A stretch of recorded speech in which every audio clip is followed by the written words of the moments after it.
बेटा O office के लिए जल्दी में निकलते हुए अपने बेटे अविनाश को अरविंद जी ने आज हिचकिचाते हुए टोक लिया।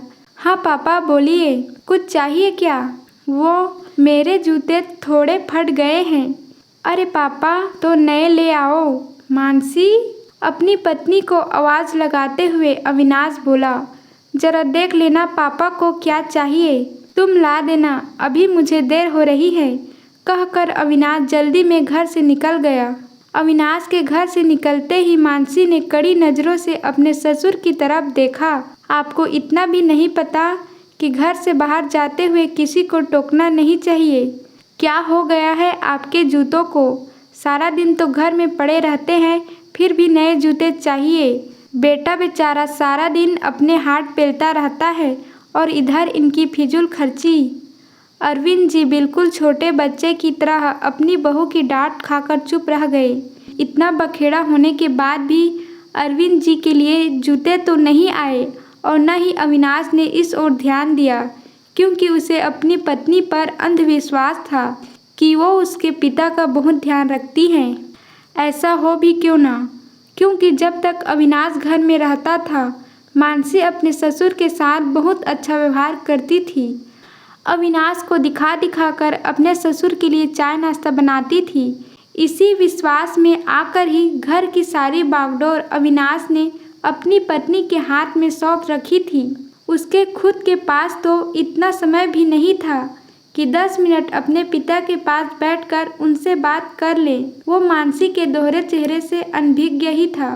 रात को अविनाश के घर आने से पहले ही मानसी अपने ससुर को खाना देकर उनके कमरे में भेज देती थी। कभी अविनाश पूछता भी कि पापा ने खाना खा लिया, तो मानसी कहती, हाँ हाँ, पापा को खाने में देर हो जाए तो फिर अच्छे से नींद नहीं आती, इसलिए वो जल्दी ही खाना खा लेते हैं, फिर उन्हें दवाइयाँ भी तो देनी होती है ना। अविनाश पत्नी के मीठे बोलों के पीछे छिपे मनसा को कभी समझ ही नहीं पाया। एक दिन अविनाश के बॉस के यहाँ कोई फंक्शन था, तो अविनाश को जल्दी छुट्टी मिल गई। उसने सोचा, चलो आज मानसी और पापा को सरप्राइज देता हूँ, आज उन्हें लेकर कहीं बाहर घूमने चलता हूँ। वो मानसी को बिना कुछ बताए घर आ गया।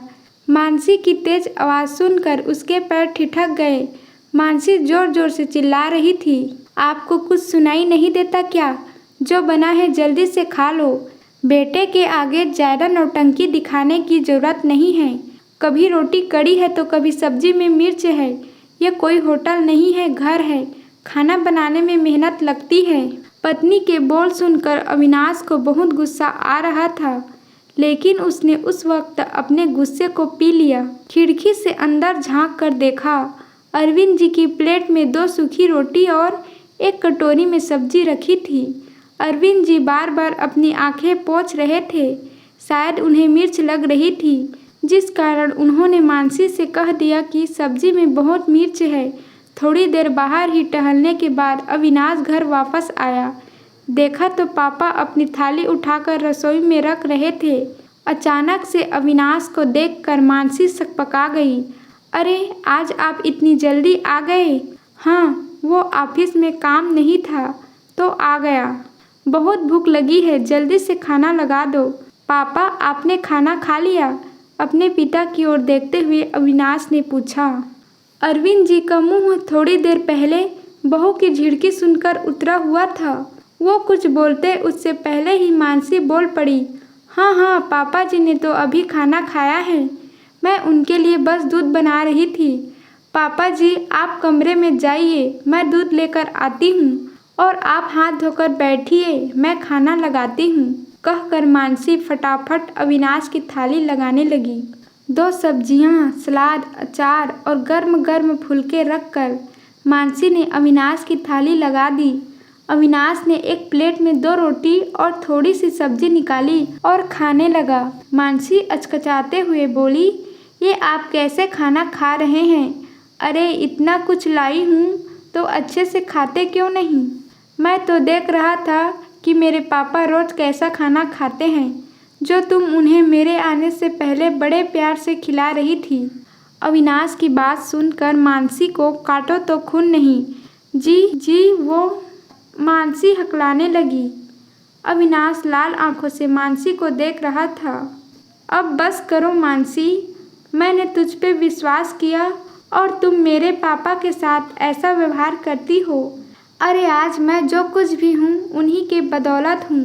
तुम्हारी हिम्मत कैसे हुई मेरे पापा से ऐसे बात करने की? मैं तुम्हें पापा के सामने बेइज्जत नहीं करना चाहता, इसलिए तुम्हें समझा रहा हूँ। आज के बाद पापा रोज मेरे साथ खाना खाएंगे। दरअसल गलती तो मेरी ही है जो मैं अपने पापा को थोड़ा सा समय भी नहीं दे पाता हूँ। मानसी डर से काँप रही थी क्योंकि आज उसका दोहरा चेहरा अविनाश के सामने आ चुका था। अविनाश उसी समय अपने पापा के कमरे में गया। उनका हाथ अपने हाथों में लेकर बोला, पापा मुझे माफ़ कर दीजिए जो मैं आपकी तकलीफ़ समझ नहीं पाया, लेकिन आज के बाद आपको शिकायत का मौका नहीं दूंगा। आपको किसी भी चीज़ की ज़रूरत हो या कोई भी तकलीफ़ हो तो मुझे बेझिझक कहिएगा।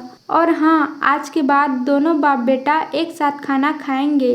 अरविंद जी भीगी पलकों से अपने बेटे के सर पर हाथ फेर रहे थे।